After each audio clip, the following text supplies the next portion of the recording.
Oi pessoal, tudo bem com vocês? No vídeo de hoje a gente vai continuar o nosso conteúdo de dentística, dessa vez iniciando com uma nova temática que é a respeito dos princípios gerais dos preparos cavitários, ou princípios biomecânicos, vocês podem encontrar assim também, tá? A gente vai começar, por isso que eu coloquei parte 1, é um conteúdo mais extenso, então nós vamos de pouco a pouco. Hoje, especificamente, nós iremos falar sobre as formas de contorno e formas de resistência, tá? As outras, à medida que a gente for trazendo novos vídeos, a gente vai abordando a respeito delas, para não ficar algo muito bastante, um vídeo muito longo, que a gente sabe que normalmente não tem um efeito muito bom, a gente não tem tempo e muita paciência para assistir um vídeo muito longo. Então, sem mais delongas, bora começar. Quando a gente fala em preparo cavitário, pensa em preparar uma cavidade, seja no laboratório ou na clínica, existem alguns preceitos que devem ser levados em consideração para que a gente obtenha sucesso tanto durante o preparo quanto depois no que a gente pensa na questão da longevidade dessa restauração, tá? Então, dentro desses preceitos aí, a gente tem a preservação da estrutura dentária.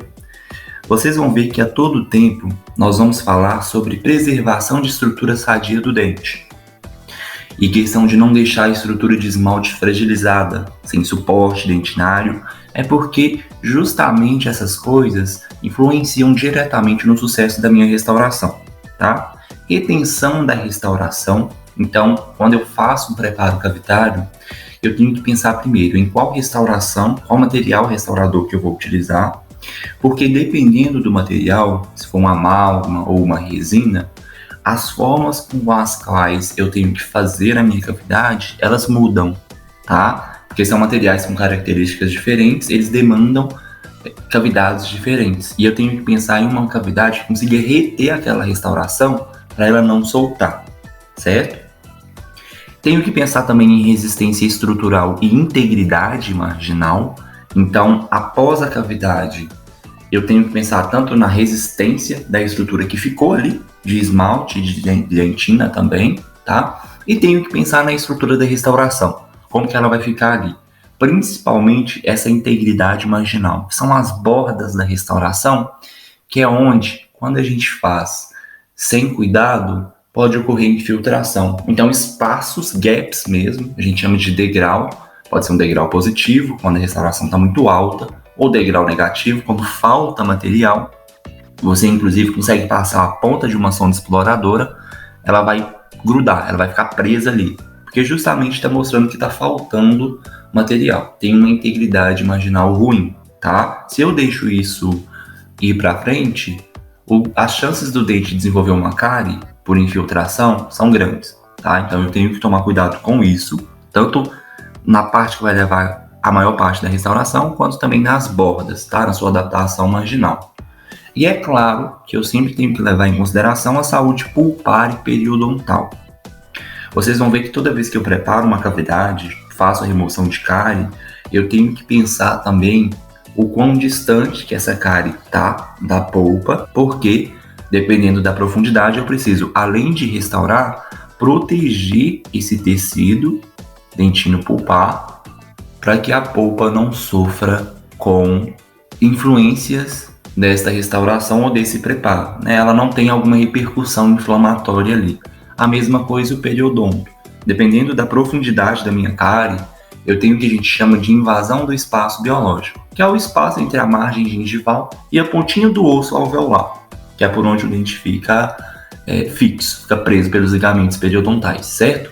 Então, tudo isso eu tenho que levar em consideração no momento que eu penso em preparar a minha cavidade, para eu garantir o sucesso da minha técnica. E aí, a gente nunca vai deixar de falar de Black, porque ele também, inclusive, é uma das pessoas que mais contribuiu para a determinação desses princípios gerais dos preparos cavitários. Porém, hoje a gente tem um conhecimento técnico, uma tecnologia muito mais avançada, então houveram algumas atualizações frentes a essas determinações dele, essas diretrizes que ele colocou, porém a sequência lógica que ele estabeleceu de preparo cavitário, ela é utilizada até hoje, tá? Mas o que ele sempre fala? Apesar de ser uma sequência, ser um guia, não são posições definidas e fixas. Por exemplo, a gente vai ver que o primeiro princípio geral de preparo cavitário é forma de contorno, o segundo, forma de resistência. Aí lá para frente a gente tem remoção de dentina cariada remanescente. Dependendo da situação, a ordem muda. Eu tenho que pular alguns passos ou trocar alguns passos de lugar para eu conseguir atender aquele paciente. E tá tudo certo. É justamente isso que Black determina, tá? A sequência que ele colocou é mais didática do que prática. Durante o atendimento clínico mesmo, quem já está na clínica sabe. Muitas vezes a gente acaba fazendo vários passos de uma vez só, tá? Remoção de dentina cariada, ao mesmo tempo que você está abrindo a cavidade, fazendo a forma de contorno. Então, é só um guia prático para a gente conseguir ali realizar um atendimento de forma pragmática que garante o sucesso daquela restauração.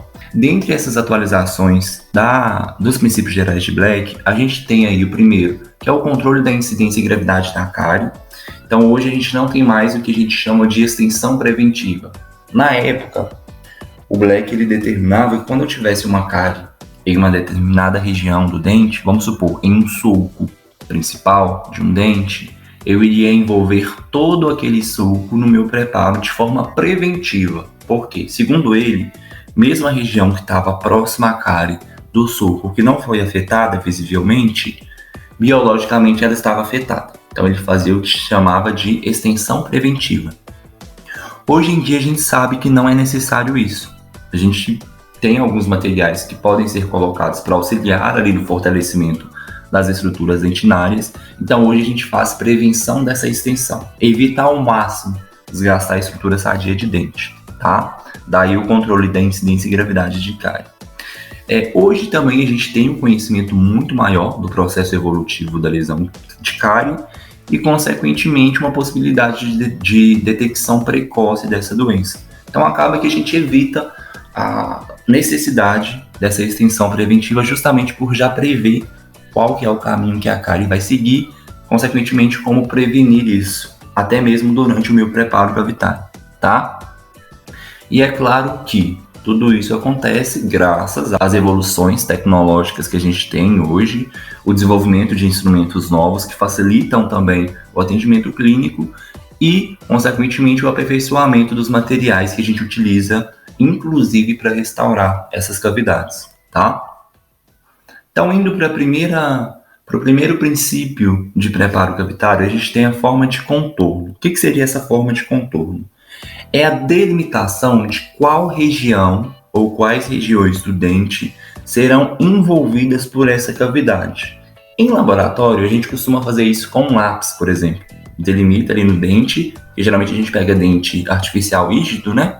E aí o professor ele delimita qual que vai ser a sua forma de contorno. Em dente, na clínica, em paciente, a forma de contorno ela é determinada pela cárie. Vocês vão ver muito isso, tá? Então, quem vai determinar quais regiões do dente serão envolvidas é a cárie. E durante a remoção desse tecido cariado que eu vou descobrir até onde que eu vou poder ir para desenvolvimento, para a confecção dessa cavidade, certo? Então, a área do dente que vai ser incluída nesse preparo, ela vai depender da remoção de todo o tecido cariado ou, quando é o caso, a substituição de uma restauração existente, porém ela está infiltrada, ela está insatisfatória, tá? Então, clinicamente, quem determina para mim a região do dente que é atingida, que vai entrar na cavidade, na forma de contorno, é a cárie, é a região do dente envolvida por tecido cariado, ou a restauração insatisfatória que eu tinha ali e vou substituir. Normalmente eu tenho que remover essa restauração toda para conseguir restaurar o dente e ter um sucesso ali.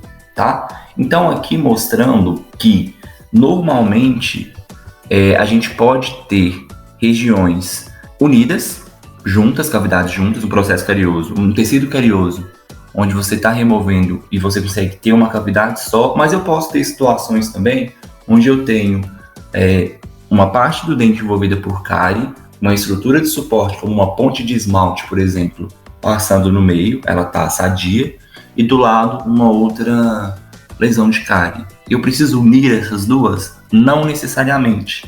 Vai depender muito da estrutura de esmalte que eu tenho ali, dessa estrutura de resistência, o quanto da ponte de esmalte que ainda restou e se ela está sendo prejudicada, enfraquecida por essa lesão. Se ela está sendo enfraquecida, a gente vai ver que tem uma certa quantidade em espessura que é levada em consideração para unir ou não. Dependendo, eu uno as cavidades, dependendo, eu faço separadas, tá? Então depende muito. Nem sempre eu vou unir. Aí chamando atenção também para a questão da parte marginal do ângulo cavo superficial, a margem da restauração, onde ela vai adaptar no dente. Para a resina eu faço de uma forma, porque na resina eu posso fazer bisel, por exemplo, para essa restauração adaptar, porque a resina ela é adesiva, certo? E já na restauração de amálgama eu preciso de um ângulo de 90 graus, pelo menos, porque ele tem uma resistência de borda muito fraca. A resistência marginal do amálgama é muito fraca. Ele não tem muita resistência na ponta. Então eu preciso de um ângulo de 90 graus. Nem sempre eu consigo isso, então é aceitável até um ângulo de 70 graus, tá? Clinicamente isso é mais prático do que falando teoricamente assim. A questão é que, depois que eu fiz a cavidade, eu preciso analisar onde que o amálgama vai pegar na borda, se for uma restauração de amálgama, e ver se ali está sendo muito exposto a margem dele. Se estiver sendo muito exposto, eu tenho que fazer alguma coisa para que ele consiga adaptar melhor, tá?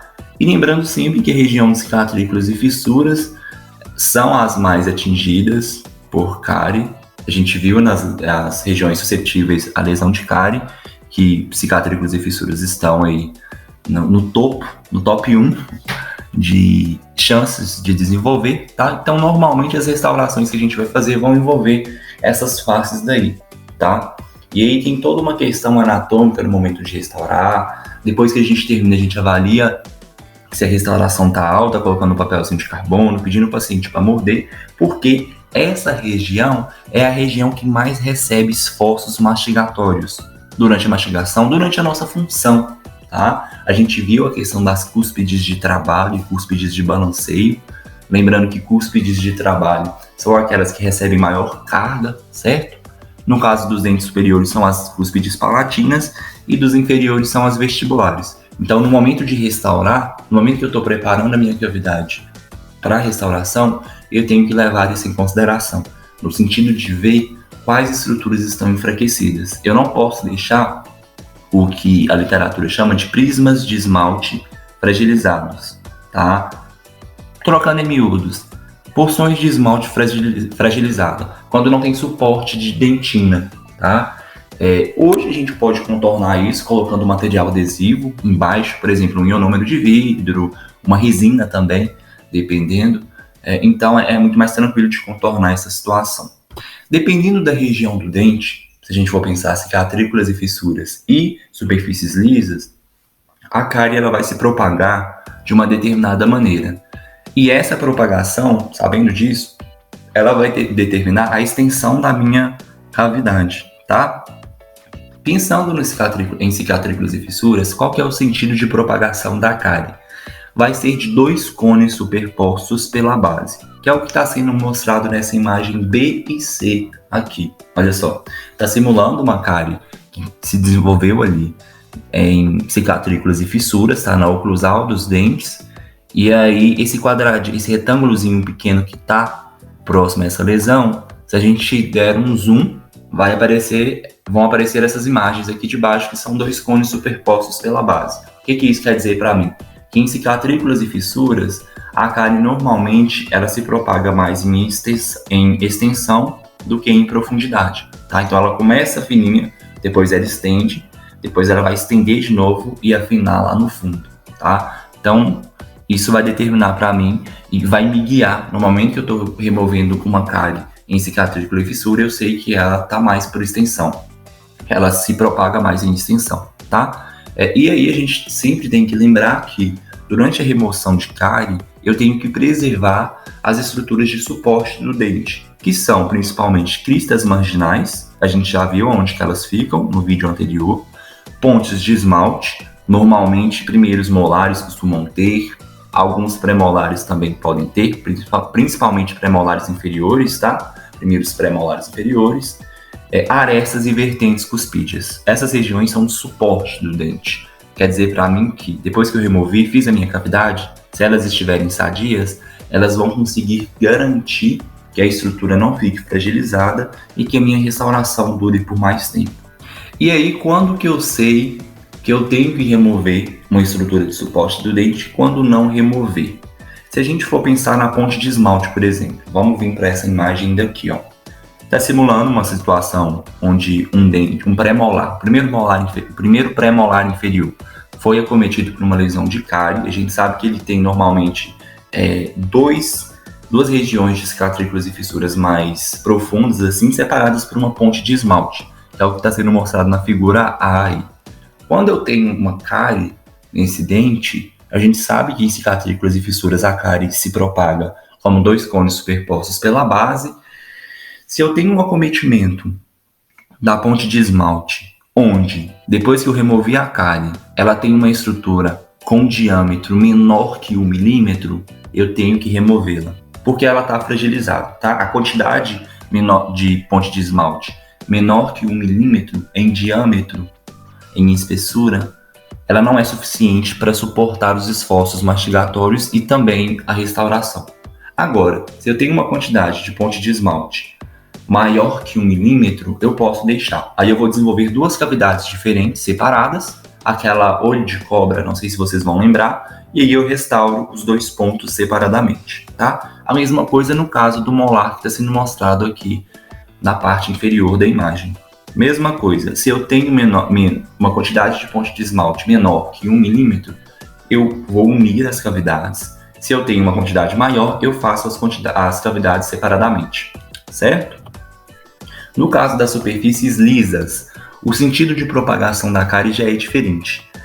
Acompanhem pela imagem aí, mesma coisa. Eu peguei aquele retângulozinho ali que focou na lesão de cárie. Essa aí está simulando na face proximal, tá? Do dente, uma superfície lisa. Se eu der um zoom, vai me dar essa imagem aqui de baixo, que a gente vê que a propagação se dá na forma de dois cones superpostos, ápice contra base. Isso quer dizer para mim que, nesse caso, a cárie ela vai se propagar mais em profundidade do que em extensão, tá? Isso no caso de superfícies lisas. Agora, vamos pensar um pouquinho mais na extensão dessa cárie. A gente viu a questão da oclusal, da face proximal, mas a gente sabe que o dente ele é envolto não só por osso, mas por gengiva, por tecido mole. Em alguns casos, quando essa cárie acomete a região cervical do dente, que nós vimos que é a região do dente mais próxima da gengiva, ela pode adentrar um pouquinho mais, de forma que ela ultrapasse o limite da gengiva. Como assim? Pensem comigo, um dente com uma coroa envolvida por gengiva, porém a minha cárie ela começou aqui na face proximal, lá na cervical do dente, está sendo mostrado por essa setinha aí, nessa radiografia, não foi tratado, essa cárie começou a se espalhar. Ela chegou até a porção radicular do dente ali, ó. Essa porção radicular, normalmente ela está coberta por gengiva. Então essa cárie está numa posição que a gente chama de subgengival, abaixo da gengiva. Nesses casos, as minhas abordagens são diferentes. Nessa foto aqui também a gente consegue ver, ó, uma lesão onde teve invasão subgengival. E aí nesses casos existem alguns detalhes que eu preciso me atentar ali para garantir o sucesso e a longevidade dessa restauração, tá? Primeira coisa, pensando numa situação ideal. Toda vez que eu faço uma cavidade que vai envolver a parede gengival do dente, eu sempre vou tentar fazer essa cavidade o mais distante possível do tecido gengival, justamente para evitar a invasão do espaço biológico. A gente já adiantou isso mais cedo, porém nós vamos entender mais o que é isso, o que é esse espaço biológico, qual que é a importância dele. E dependendo da situação, eu não consigo controlar isso. Então eu posso ter uma cavidade supragengival. Quando vocês ouvirem esse termo, quer dizer que está acima da gengiva. Posso ter uma cavidade ao nível gengival, quando ela está ao nível da gengiva. E subgengival, que é esse caso que a gente está mostrando aí, tá? Tá abaixo da gengiva. Cada uma dessas três situações, elas vão demandar protocolos diferentes. É claro que qual que é o ideal? Supragengival. Eu não vou precisar me preocupar com uma série de coisas. Agora, a subgengival já é um pouquinho mais delicada, que provavelmente eu vou ter que fazer aumento de coroa, que é quando eu vou ter que desgastar um pouquinho do osso alveolar para recuperar o espaço biológico. Então, assim, é mais complexo, tá? E aí, já que a gente está falando da face proximal do dente, quando envolvida por lesão de cárie ou qualquer outro tipo de lesão, a gente tem que pensar em algumas coisinhas também, que não só a extensão pré-gengival, como a distância que essa cavidade vai ter depois de preparada com o dente vizinho. Pensem comigo.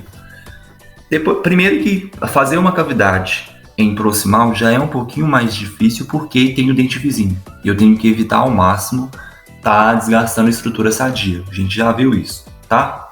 Mas depois que eu fiz a cavidade, eu preciso de uma certa distância desse ponto de contato que eu tenho que remover. Toda vez que a gente faz uma restauração em face proximal, eu tenho que remover o ponto de contato com o dente vizinho e eu preciso ter um espaço suficiente para colocar o material restaurador. Se eu deixar uma película muito fininha, eu não vou ter uma quantidade suficiente, tá?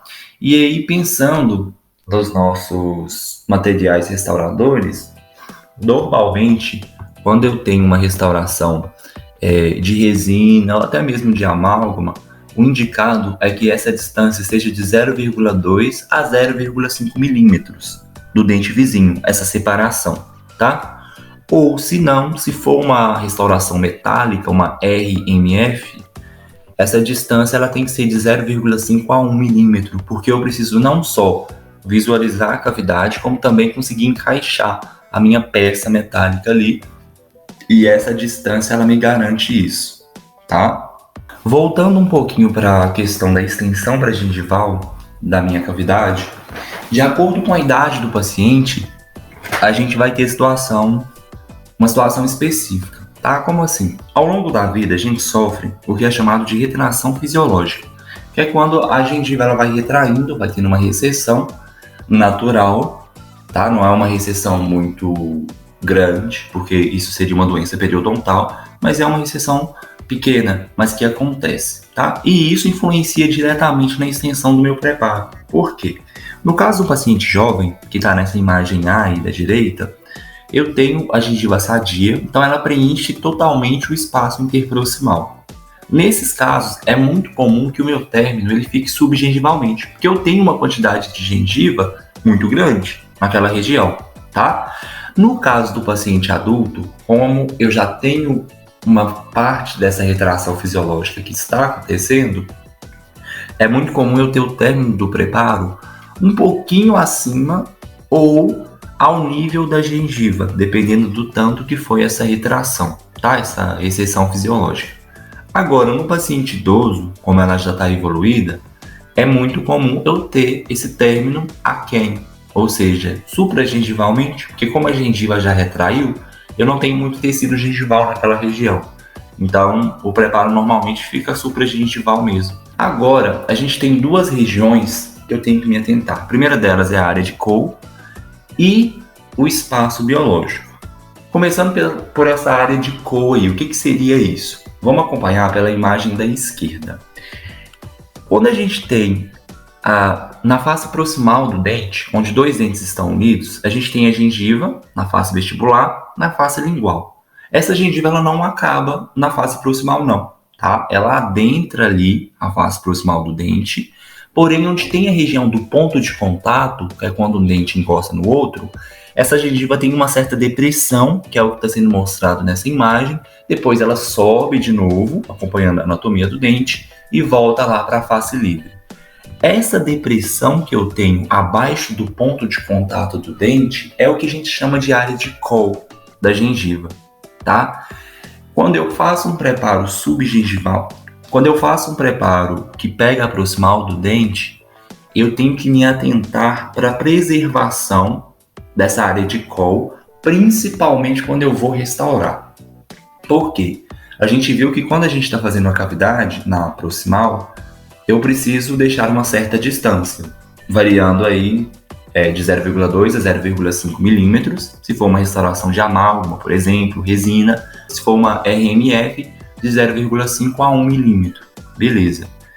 Eu não posso colocar material demais de forma que ele invada essa área de colo. Por quê? Essa área ela é preenchida por gengiva. Essa depressão ela é anatômica, ela é fisiológica.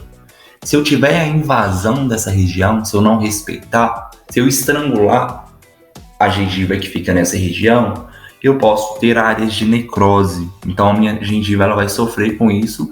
Posso estar desenvolvendo uma situação periodontal que pode influenciar até mesmo no meu dente como um todo, não só naquela porção que foi restaurada, tá? Porque eu vou perdendo aí talvez estrutura de suporte do dente, ok? E se eu tenho perda, necrose, perda de gengiva nessa região, eu vou ter um maior acúmulo de alimentos também, e aí toda essa história do desenvolvimento da cárie vai ser ainda pior, tá? Então essa seria a área de colo que eu preciso respeitar. Trocando em miúdos, porção da gengiva em forma de depressão que fica abaixo do ponto de contato entre os dentes, certo? O espaço biológico já é o espaço que eu tenho entre a minha margem gengival, lá na gengiva marginal livre, a pontinha dela, até a ponta do osso alveolar, que é o que está sendo mostrado na imagem da direita, tanto na A quanto na B. Normalmente, indica-se que esse espaço seja de 3 milímetros, principalmente quando eu tenho uma cavidade, eu removi uma cárie que estava subgengival. Ela pode estar supra também, mas se está supra, não invade o espaço biológico, né? O sub que é mais preocupante. Depois que eu removi essa cárie subgengival, eu tenho que ver a distância que ficou da minha parede gengival do meu osso alveolar para ver a questão do espaço biológico. O quanto do espaço biológico que eu invadi. Porque se ela já está subgengival, pensem comigo, eu já invadi o espaço biológico, não já? Porque ele não é lá da ponta da gengiva até a ponta do osso alveolar. Então, se está subgengival, já invadiu. O quanto que eu invadi? É aí que eu vou descobrir. Por quê? Tendo invasão, eu vou precisar recuperar o espaço biológico. Como que eu faço isso? Por um procedimento que a gente chama de aumento de coroa. É quando eu vou abrir um retalho aqui de espessura total, que eu preciso expor o osso, e vou desgastar a ponta desse osso alveolar de forma que ele desça um pouquinho, desça entre aspas, porque eu vou estar desgastando, tá? E aí eu tenho a recuperação desses 3 milímetros. Essa que é a importância do espaço biológico. Por quê? O dente, ele fica suportado na nossa boca, dentro da gengiva, por ligamentos periodontais, fibras colágenas, que se prendem justamente a esse osso. Se eu tenho a invasão, a perda desse espaço biológico, consequentemente, eu vou ter perda de suporte dentário.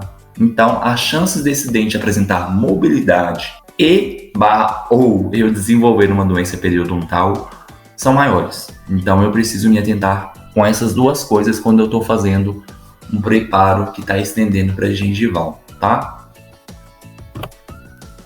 Agora, pensando na extensão para vestibular e para lingual, ou para vestibular e palatina, se forem um dente superior, a gente já viu para gengival, tá? Mas o quanto disso que eu tenho que estender? Bom, eu tenho que estender de forma que eu separe também o ponto de contato.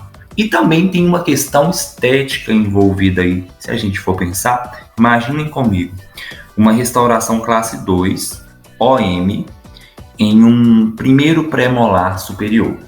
Primeiro pré-molar superior, quando a gente fala, quando a gente sorri, ele aparece, né? Se eu estender demais essa cavidade para vestibular, mais do que o necessário, essa restauração ela vai aparecer. Eu vou ter exposição dessa restauração. Pensa numa restauração de amálgama. Hoje a gente não tem tanto esse problema porque tem a resina, era mais estética. Mas imagine uma situação onde eu fiz uma restauração de amálgama e eu estendi demais para vestibular. O amálgama ele vai aparecer, não vai ficar tão estético. Então, essas duas coisas eu preciso me atentar, tá? Eu preciso estender de vestibular para lingual ou de vestibular para palatina, de forma que eu tenha um afastamento entre os dentes. A distância dessa setinha vermelha, que está mostrando essa extensão, não é essa milimetragem que está sendo mostrada aqui, tá? Essa milimetragem é como se estivesse voltando lá quando falou da distância que eu tenho que ter entre a parede da minha cavidade, a parede axial, pensem aí comigo, da cavidade proximal até a face proximal do dente vizinho, tá? É o quanto que eu afastei entre os dois dentes, que eu tirei o ponto de contato. Seria isso, tá bom? A gente não pode confundir com extensão de vestibular paralingual. O Black, ele determinava que, de forma geral, deveria ser de 0,8 a 1,2 milímetros, porém depois viu-se que não precisava desse tamanho todo, poderia ser de 0,2 a 0,5, se for para resina ou amálgama, e se for para uma restauração metálica fundida, a gente até viu isso, 0,5 a 1 milímetro, tá? Agora a gente vai passar para o outro princípio geral de preparo cavitário, que são as formas de resistência. São características que eu dou para o meu preparo pensando na resistência da estrutura dentária remanescente e também na resistência da minha restauração, principalmente da margem que eu vou estar colocando ali naquela cavidade, tá?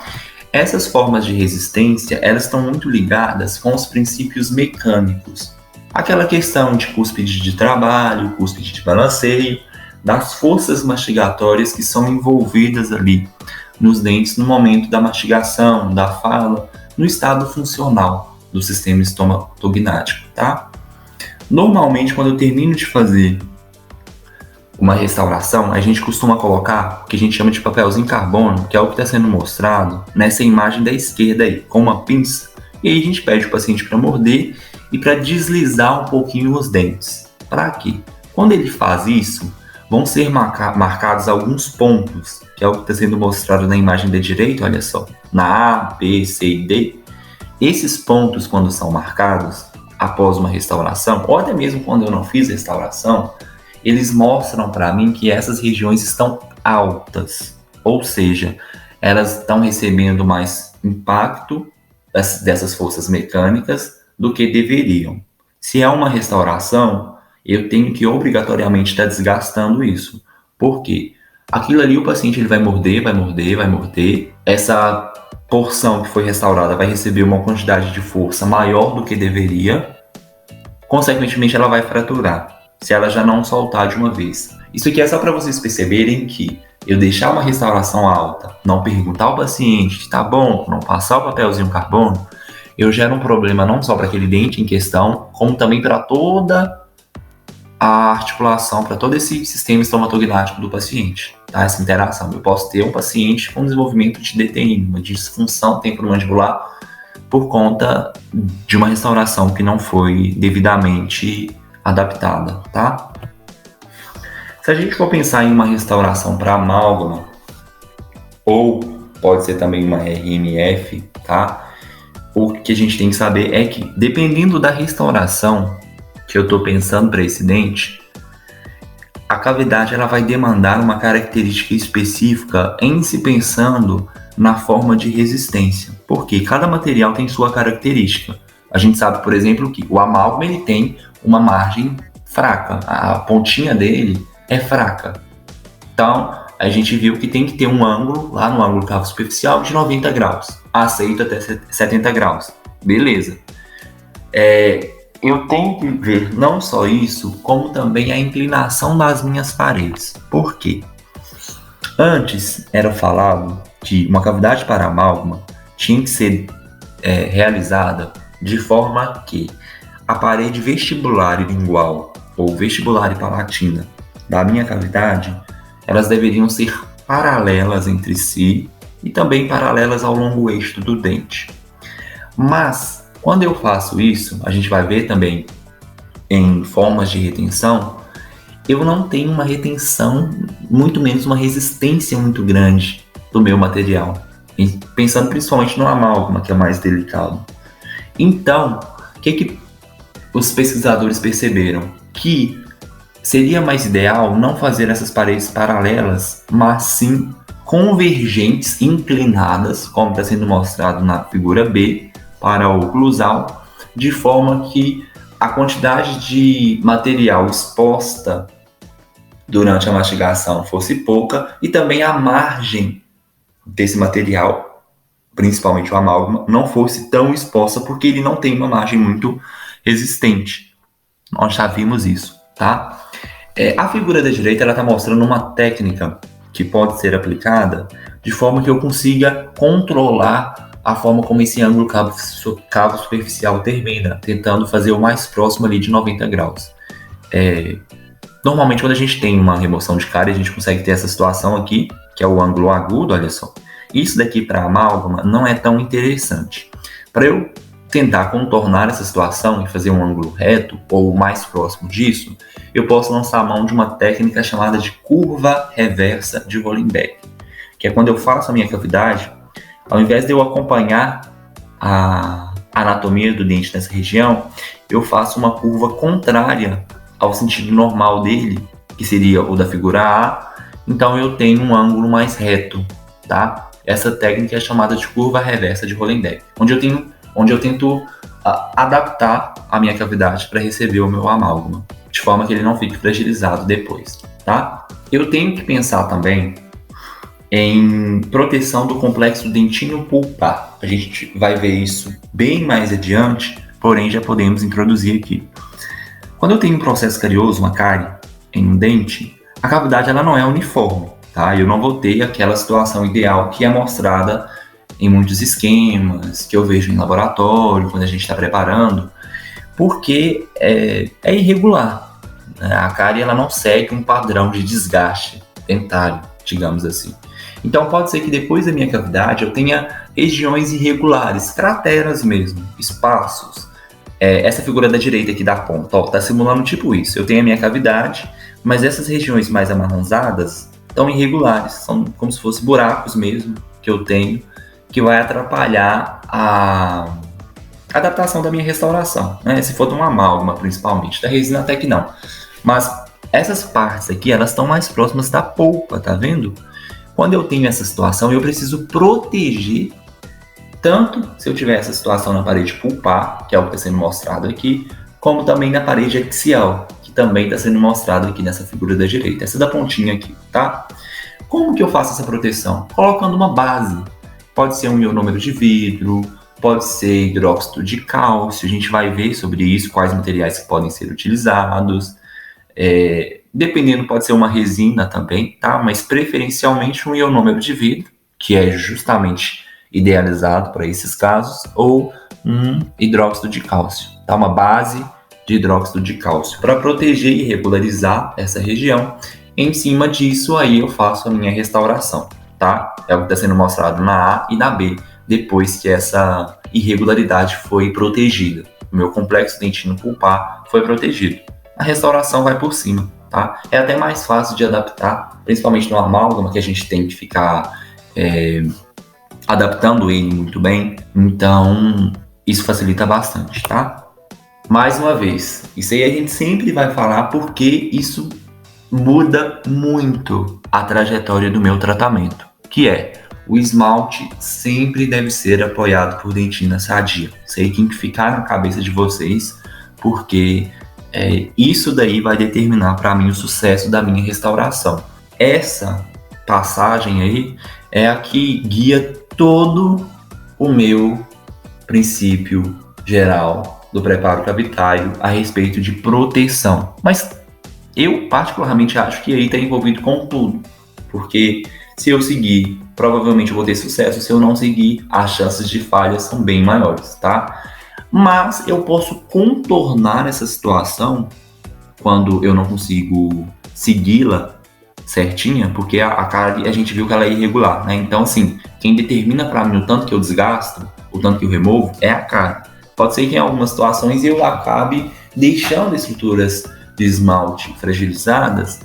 Eu posso tanto remover, como eu posso também fazer uso dos materiais adesivos, o ionômero de vidro, para conseguir preencher aquele espaço, deixar aquela porção de esmalte suportada e aí garantir o sucesso, tá? Mas eu tenho que sempre pensar nisso daí. Se eu não tenho material adesivo, a melhor opção é desgastar mesmo. No caso do amálgama, ele não permite cavidades muito superficiais, tá? Então, quando eu estou fazendo, eu já planejei para aquele paciente que eu vou fazer uma restauração de amálgama, eu não posso deixar uma cavidade muito superficial. Então, se eu vi que depois que eu removi toda a cárie, a cavidade ela ficou muito superficial e eu tinha planejado a amálgama, a melhor opção é resina, porque ela é um material adesivo. A adaptação dela é muito melhor do que do amálgama. Fora o ponto estético também, mas a gente não está discutindo sobre isso aqui, tá? Então, toda vez que eu penso em restauração de amálgama, eu preciso pensar não só na forma de contorno, na forma de resistência, como também na profundidade dessa restauração aqui, tá? Desse amálgama. Porque se tiver muito superficial, eu não vou conseguir nem adaptar esse amálgama aí. Com certeza ele vai infiltrar, com certeza ele vai soltar, tá? Então eu tenho que pensar nisso. Ele exige uma certa profundidade aí, de forma que ele consiga ficar adaptado, porque ele não é um material tão adesivo quanto a resina. Ele não é um material adesivo, de forma nenhuma, né? Então, o que prende ele mais é fricção mecânica. Se eu não tenho uma profundidade razoável ali, esse amálgama ele não vai ficar. Posso tentar adaptar ele o que for, mas ele solta, tá? Tenho que pensar nisso. Ainda na forma de resistência, eu tenho que arredondar esses ângulos para que eu não tenha esse acúmulo de forças de impactos mastigatórios nessa região. Consequentemente, o que vai comprometer o sucesso da minha técnica restauradora, tá? Aí pode ficar a seguinte dúvida, ou quem está assistindo por agora pensar assim, beleza, você está falando de amálgama, mas eu acho amálgama obsoleto, para mim é resina sempre, e é isso, resina tá no auge. Depende. A gente não pode largar de vez o amálgama. Por quê? Primeiro que em algumas situações é o material que a gente tem para restaurar. Então a gente precisa aprender como que se faz uma cavidade para receber um amálgama. Segundo, nem todo paciente ele tem perfil que consegue suportar uma resina. Se a gente for pensar em resistência, em durabilidade, o amálgama ele tem chance de durar muito mais quando a cavidade é feita devidamente, né, quando devidamente preparada, do que uma resina. Ela é mais frágil. Ela é mais estética, é claro, ela ganha nesse ponto, mas ela perde em resistência. E eu preciso trocar a resina muito mais do que um amálgama. Então é aquela coisa, né? Qual escolher? Amálgama, resina? Depende. É claro que a resina é maravilhosa, ela é incrível. Eu jamais vou falar assim, nossa, eu sou de um ou eu sou de outro. É claro que eu prefiro 1000 vezes a resina, mas eu seria hipócrita de falar que eu abomino o amálgama, porque eu entendo que em algumas situações é o que a gente tem e é o que vai ficar ali na boca do paciente, porque ele não tem um controle de placa muito bom, ele não tem uma higienização muito bacana, então a resina, consequentemente, ela vai sofrer ali com essa higienização precoce, tá? Então, a escolha depende da minha situação. Jamais tente abominar um ou outro ainda, porque em algumas situações não tem como, tá? Tem que lançar a mão do amálgama mesmo. Pessoal, então, por hoje ficamos por aqui, tá? Mesma coisa, as referências continuam sendo as mesmas, esses 3 livros aí. Vocês vão perceber que nas imagens eu coloco muito a referência do Mondelli, desse livro preto, é porque eu acho que os esqueminhas dele são mais didáticos que os outros 2, porém, o conteúdo teórico que é passado aqui, ele é com base nos 3, tá bom? Mais uma vez, muito obrigado por você ter assistido até aqui.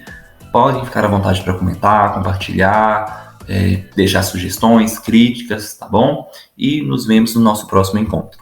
Até logo!